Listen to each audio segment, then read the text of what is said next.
6.3 조기 대선 국민의힘 대선 후보 선출을 위한 2차 경선 진출자가 오늘 29일 최종 확정됩니다. 현재 선거인단 투표와 국민 여론조사가 진행이 되고 있는데요. 김문수 후보와 함께 조금 더 깊은 얘기 나눠보도록 하겠습니다. 안녕하십니까, 후보님? 예, 반갑습니다. 예, 실제로 봬도 인사도 딱딱하시군요. 좀 웃으시면 되고요. 예, 제가 좀 뼈대 있는 집안이다 보니까 뼈가 많습니다. 예. 우리가 흔히 당심하고 민심이라고 합니다. 네. 지금 이제 당심하고 민심이 50대 50으로 들어가 있는 네. 2차 경선인데 네. 둘 다 잡을 것으로 보세요. 두 마리 토끼? 예, 뭐 당심은 제가 워낙 많이 앞서고 있고요.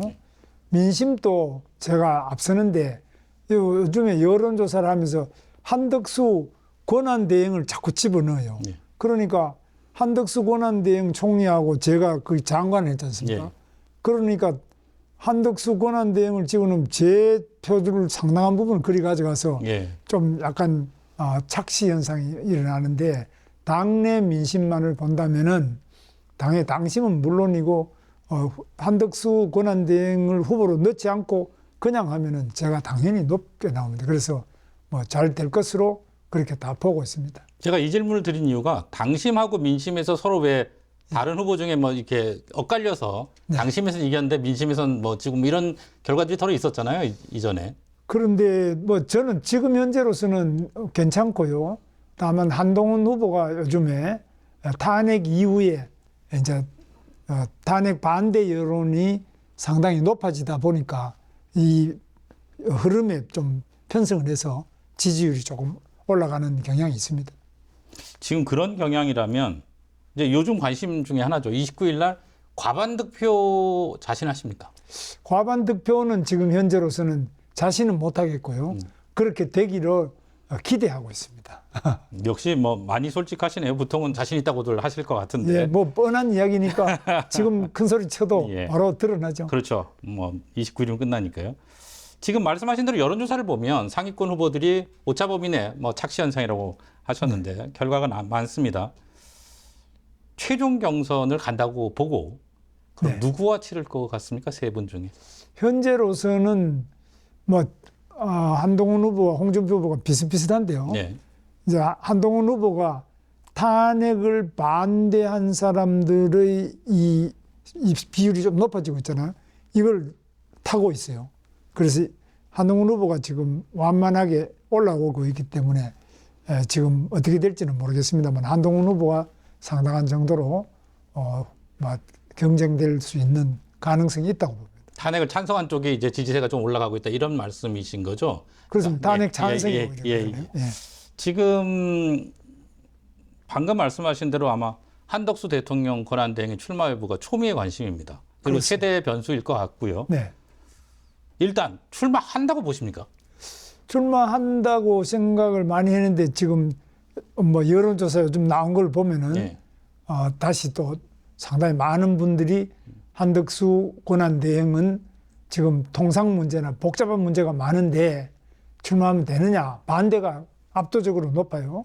그래서 이렇게 반대 여론이 너무 높고 또 높아지는 추세로 가고 있는데 여기서 과연 한덕수 권한대행이 출마하겠느냐 저는 상당히 어려울 거로 봅니다. 이분은 늘공 아닙니까? 늘공인데 늘공 중에서도 반기문 전 총장 같은 분은 그래도 외교부 공무원 출신이기 때문에 항상 외교라는 거는 이리도 살피고 저리도 살피고 그렇죠. 예. 기웃기웃하면서 살아가는 것이 외교관인데 우리 한덕수 총리 권한대행은 기재부 출신이에요. 예. 그래서 상당한 정도로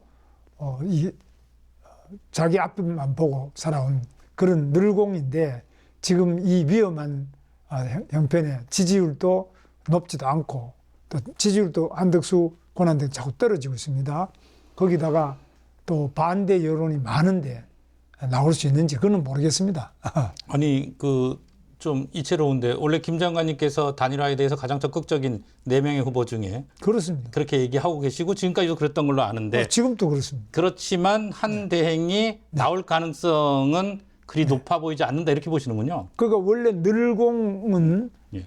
모험을 별로 안 합니다. 네. 늘공은 안전하고 확실한 길이 아니면 잘 안 갑니다.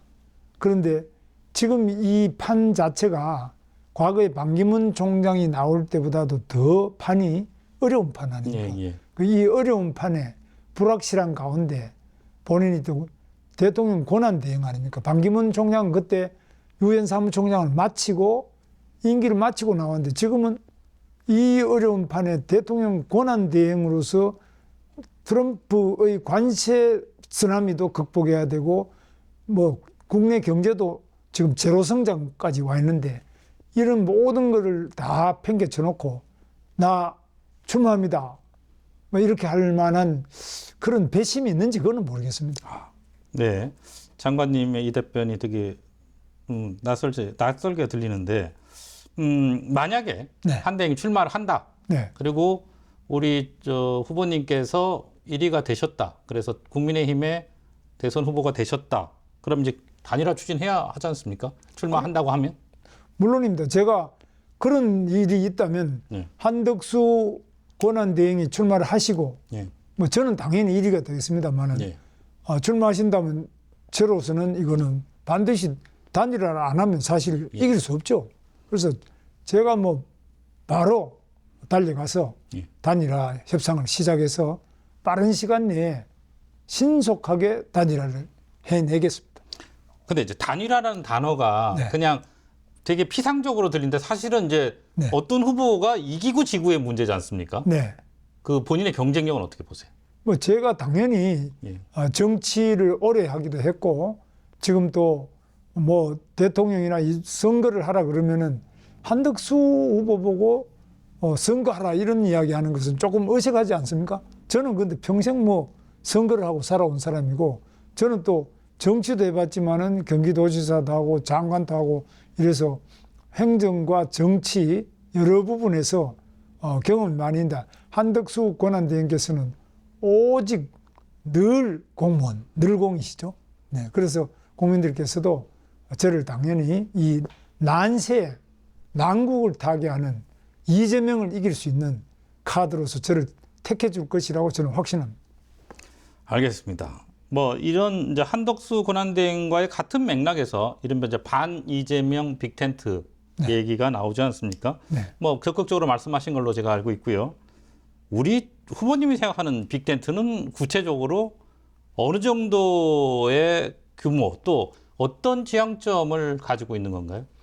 이재명 후보를 꺾을 수만 있다면 꺾지 않으면 안 되기 때문에 이재명 후보를 꺾기 위해서 모든 후보, 한덕수 권한대행만이 아니라 모든 반 이재명 전선을 다 합칠 건데 예를 들면은 뭐 민주당에 있는 누구라도 예. 또 과거에 민주당 하던 사람까지라도 다 이재명을 반대하는 사람은 모두 이 빅텐트 안에 모실 생각입니다. 근데 이제 그런 얘기를 할 때 흔히들 얘기니까 대의명분의 큰 반 이재명이라는 큰 공감은 있지만 속에 들어가면 사안별로 입장차가 클 텐데 이게 가능한가 현실화에서 단순히 반 이재명이라는 이름만으로 가능한 부분이라고 보십니까? 과거에 노무현 후보와 또 노무현 후보가 가장 싫어하는 그 현대 재벌의 그 바로 총수인 정몽준 회장 두 사람이 이 예. 바로 단일화를 했죠. 예. 이건 뭐 논리적으로는 안 될 것 같지만 예. 선거에서는 이기기 위해서는 못할 일이 없다고 생각합니다. 핵심은 이제 본선에서 이재명 더불어민주당 전 대표의 독주 체제를 깰 수 있느냐 이게 핵심이라고 지금 말씀을 하셨고 그렇습니다. 다 그렇게 보고 있는데 현재 발표되는 여론조사상으로는 차이가 많이 납니다. 어떤 후보를 넣든 네. 이런 독주 체제를 깰 보관은 무엇입니까? 그래서 지금은 이 경선 중에 있기 때문에 바로 경선이 거듭되고 나중에 단일화를 위한 또 여러 가지 이벤트가 있어야 되지 않겠습니까? 몇 단계 이벤트가 계속되고 국민들이 관심이 집중되면서 거기에서 바로 상당한 정도로 점프가 일어나고 거기에서 우리는 마침내 이재명을 이길 수 있는 드라마틱한 결과가 있을 것으로 기대하고 있습니다. 그러니까 가령 예를 들면 한덕수 권한대행과의 단일화 추진, 네. 그다음에 또는 이런 이벤트들 빌드업을 해서 마지막에 이재명 전 대표와 싸움에서 승리할 것이다 이렇게 보시는군요. 그렇습니다. 그때도 노무현이라는 그 후보는 뭐 한 5%도 안 되는 안 됐었죠. 완전히 바닥이었는데 이 드라마틱한 과정을 거쳐서 마지막에 점프했는데 그것이 불과 한 사나흘 앞두고 대점프를 해가지고 그렇게 마침내 이겨버렸습니다. 저는 그때 이해창 후보를 도왔는데 네. 상상 못할 일이 마지막에 극적으로 일어나 버렸습니다. 결국 양측의 지지층이 결집을 하면요. 이제 중도층의 선택이 중요해질 수밖에 없지 않습니까? 그렇습니다. 중도층의 마음을 살 수 있는 비책 같은 게 혹시 있으십니까? 중도는 경제다. 중도는 민생이다. 중도는 실용이다. 누가 과연 이 대한민국의 경제를 살릴 수 있느냐?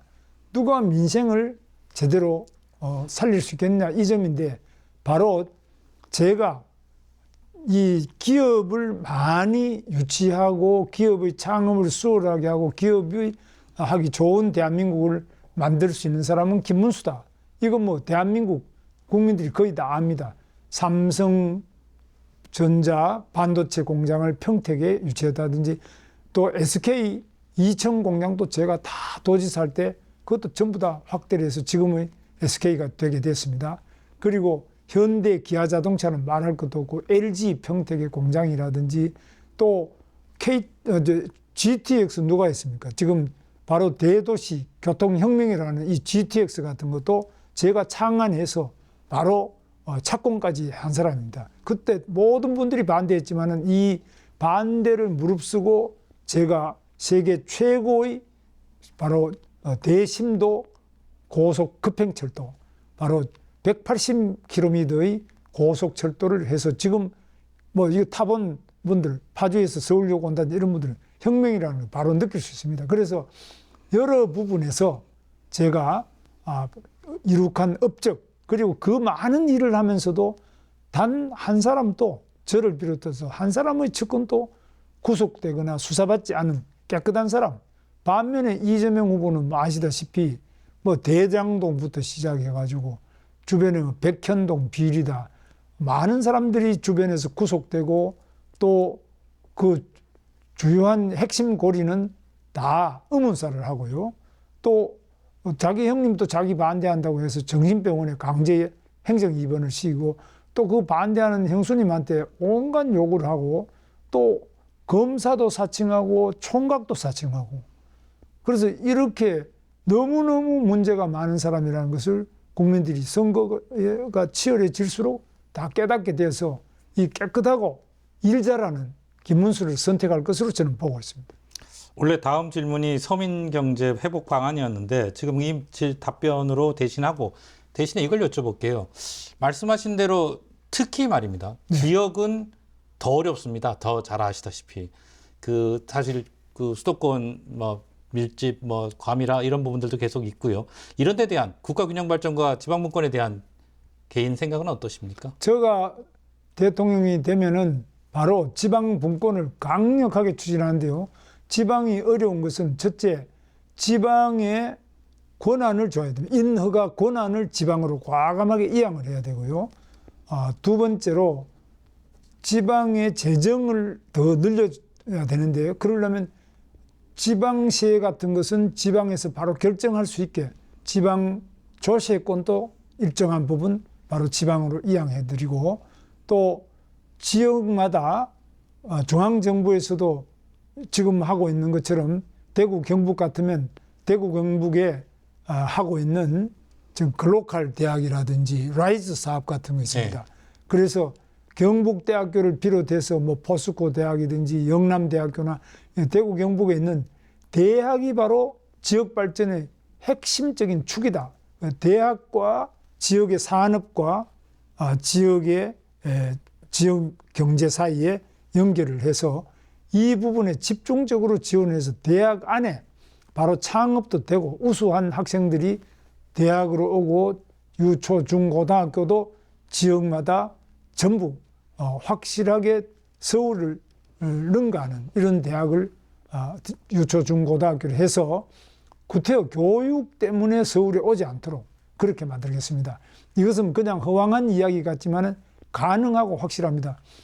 지금 대구 경북은 특히 교육 부분에서 굉장한 강점이 있고 경쟁력이 아주 큰 지역으로 생각합니다. 네. 그리고 또 산업도 대구 경북 지역의 산업단지 같은 것도 더 열심히 하고 또 포스코 같은 경우도 지금 그렇게 하고 있습니다. 제철이 굉장히 어렵기 때문에 나머지 거기서 2차 전지라든지 바이오 뭐 또 로봇 그리고 또 AI 부분 이런 부분도 전부 강화를 해가지고 대구 경북 지역이 떠나는 도시가 아니라 바로 찾아오는 도시, 젊은이나 학생이나 기업이 찾아오는 도시라는데 그게 되느냐? 제가 해봤습니다. 충분히 할 수 있습니다. 못할 것이 없습니다. 박정희 대통령께서 늘 말씀하시는 것처럼 하면 된다, 할 수 있다 이런 자세로 반드시 해내겠습니다. 네, 이 주제 갖고는 제가 1시간짜리 따로 모시도록 하고요. 사실은 해안 더 디테일하게 자세히 듣고 싶은데 오늘은 이제 시간이 정해져 있으니까요. 끝으로 대구 경북 출신이시고 네. 총선에도 대구에서 출마를 하셨고 대구 지역민들에게 경북 지역민들에게 한 말씀 부탁드리겠습니다. 대구 경북 시도민 여러분, 정말 우리 고향 모든 저희 추억과 저희 꿈이 있었던 우리 대구 경북 지역에 요즘 찾아가면 참 가슴이 아픕니다. 너무 많은 분들이 다 떠나서 지금 어르신들만 몇 분 계시고 동네가 다 폐허가 되고 폐가밖에 없는 이런 모습을 보면은 정말 가슴이 아픕니다. 반드시 이 대구 경북이 다시 찾아오는 사람들이 많이 있고 아이들 울음소리도 나고 아이들이 즐겁게 뛰어놀고 저희들 어렸던 것처럼 그런 아이들과 어른들과 모든 평화로운 그런 가정이 지속 가능한 그런 우리 대구 경북으로 반드시 만들어내겠습니다. 우리가 세상을 다 얻고 아무리 기술이 발달하고 로봇이 많고 AI가 많다 하더라도 사람이 없고 젊은이가 없고 아이가 없다면 그게 무슨 행복이 있겠습니까? 제가 반드시 해내겠습니다. 한번 믿고 맡겨주십시오. 이 김문수는 할 수 있습니다. 해봤습니다. 꼭 좀 밀어주시면 감사하겠습니다. 네, 더 하고 싶은 얘기 있으십니까? 정말 저의 진심, 다른 곳은 몰라도 대구 경북에서는 확실히 통할 수 있기를 바라면서 간곡하게 호소드립니다. 네, 알겠습니다. 자, 바쁘신데 이렇게 나와주셔서 감사합니다. 네, 감사합니다.